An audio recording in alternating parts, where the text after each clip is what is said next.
Hello and welcome to the Geek on My Sleeve channel. My name is Carl, and today I have Ba and Marcelo joining me to talk about Scythe from the Arc of Scythe series by Neal Shusterman. And in this video, we are going to be doing a spoiler-filled summary slash recap of the book. So if you don't want spoilers, now's your time to back out. Reading the series right now with the current COVID-19 situation, I think really adds to the contrast of this book. A world with no hunger, no disease, no misery. And here we are trapped in our houses, escaping to science fiction dystopians where they have none of those things. So, Bar Marcelo, help me kind of set up this dystopian future.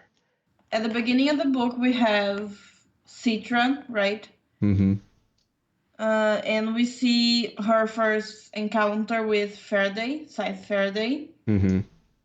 And I thought it was very interesting because, like, people usually have to respect the Scythes. And even though she's still respecting him, I think she's like, hey, get out of my house, get out of here. She's standing up for herself and her family. She pretty much yelled at him and said, you know, if you're here to glean one of us, just do it already. End the torture. I think that opening scene was so powerful on the two parts of showing us where society's at with its respect for the Scythedom, as well as introducing us to the character Citra and just kind of what catches Faraday's attention in the first place, right? The fact that she did stand up to him. In that moment, we can see that she's a very brave person. Even if she's very scared, she's still very brave. And has a bit of a temper. And then our other main character, Rowan, catches Faraday's interest as well. What'd you guys think of that opening scene? I thought it was really cool how he knew that Scythe Faraday wasn't there for him. And even though everyone sort of fears the Scythes, Rowan was just kind of chill about the whole thing. Mm-hmm. And what Rowan did that caught Scythe Faraday's attention was rather than run away, he actually stayed with his classmate that was getting gleaned and kind of helped him go through the process so he wouldn't die alone. He definitely went through, I think, a range of emotions there, but he did things that no one else did. I remember there was a scene where he compared his feelings to like a mountain lion or whatever that he came across. But while the principal and everyone else vacated the office, he went in there and held his hand as he received the electrocution, right? And Yep. and again, Neal Shusterman doing such a great job at showing instead of telling us, kind of introduces us to the different nanites that they have in their body. Like his senses were dulled. Like technology is there where they really have conquered death. Well, that was one of the interesting things about this book is just how it really goes into detail about how society has changed from our current day society, or as the book puts it, the age of mortality. Mm-hmm. There's really no risk of dying at all. Mm-hmm. So much so that Rowan's best friend is considered a splatter. He jumps off of buildings to get some kind of excitement in his life. Right. And then a couple hours later, he's revived at a revival center. And that's kind of what he does in order to get attention from his own parents, because he's one of so many brothers and sisters that he barely gets any attention, and this is the only way that he can get his parents to spend money on him. It really kind of gives us a glimpse into what society is like, the story taking a couple hundred years in the future. And later on in the book, at least for myself, we start to realize just the contrast there and those first encounters with Scythe Faraday being part of the old guard really emphasizes the only people who should be scythes are those who kind of have that strong moral compass and don't enjoy the killing. It provides a service. Yeah, Scythe Faraday himself said that the best scythes are the ones who don't want to become scythes. Something that we see at the first conclave, Mm-hmm. that they are actually getting Become junior scythes, right? Get their rings. scythes, and then there is one that they don't get him to become a scythe because he enjoyed killing a little bit, and then the Scythedom didn't think he was fit for the job. We really get to see a lot of the Scythedom at that first conclave, and a lot happens there. Every conclave, the apprentices get tested, and they have, I believe, 3 a year, where based off those tests and the final test, they then are able to move from the apprenticeship into a junior scythe, or they get sent back to their everyday lives.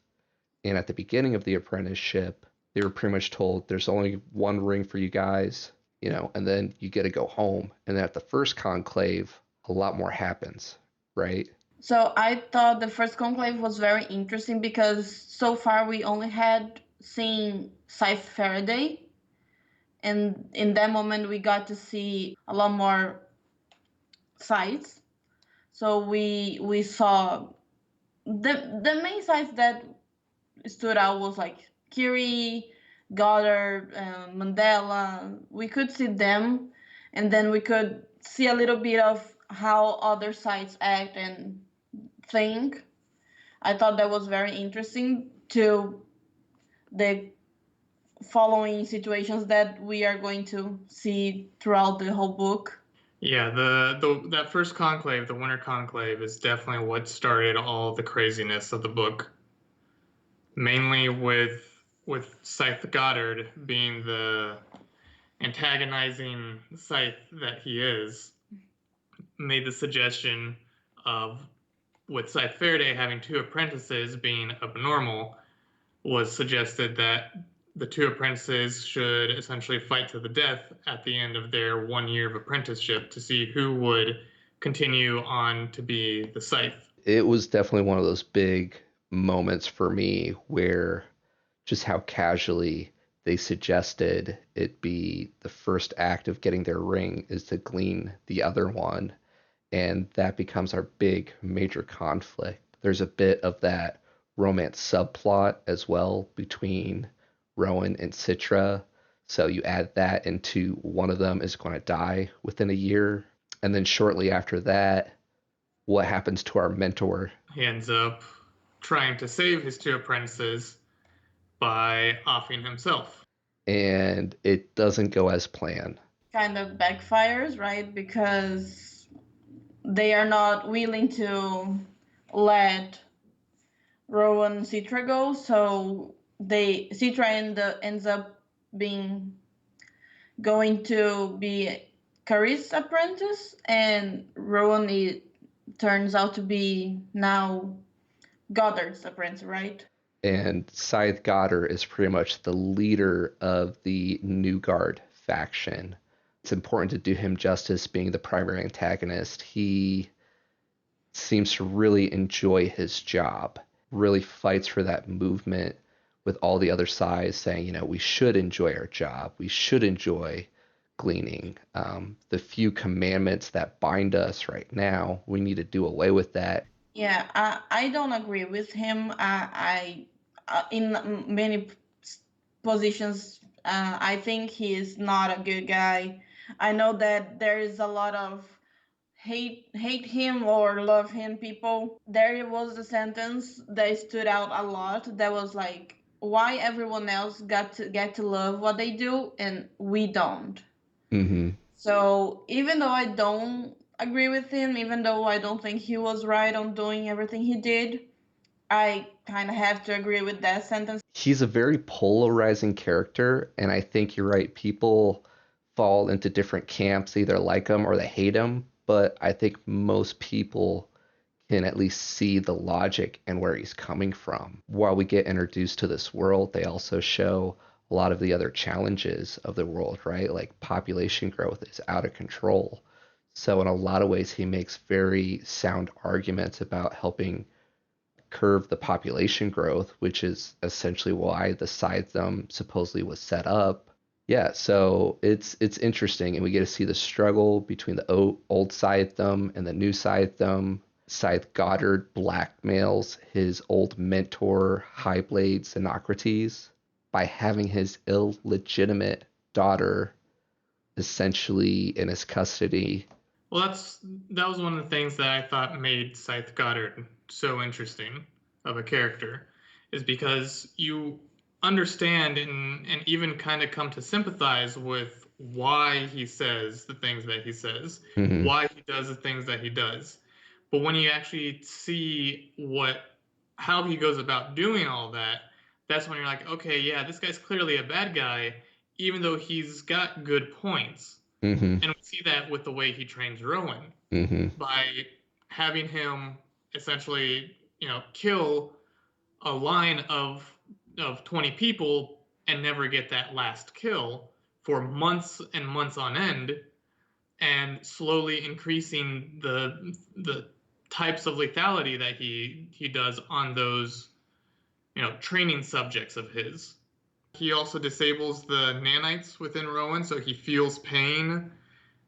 He undergoes a hazing process at the very beginning, so he knows what pain is and what it's like to actually have to recover from your own normal, natural body's healing mechanism. Since we talked about the new guard, we should also focus a little bit on the old guard, with Citra being the apprentice of Scythe Curie, and how, while Scythe Curie was different than Scythe Faraday and how they gleaned their targets, they were still very much looking for the people that something like this would naturally happen compared to the Age of Mortality. We're looking to do a service rather than enjoying what we do. Yeah, I think it's very interesting to see the three perspectives of these three major sites. Like Scythe Faraday, every day it's a different reason, like, or drowning. So which of these people would be more likely to drown in the Age of Mortality, or car crash or something like that? He based it off of statistics. Mm-hmm. And then we see Scythe Curie, that she goes and look for people that don't have the eagerness to live anymore. So they have been alive for so long that they lost all their life, even though they're still alive. Mm-hmm. So then she goes there and glean them. It's kind of like she's targeting people who are dead inside. Yeah. And then we have Goddard, that has no principle. He just goes there and glean everyone in an airplane or in a building. Scythe Goddard and his junior size party the whole time in between conclave, and then they just do the mass gleanings at the end.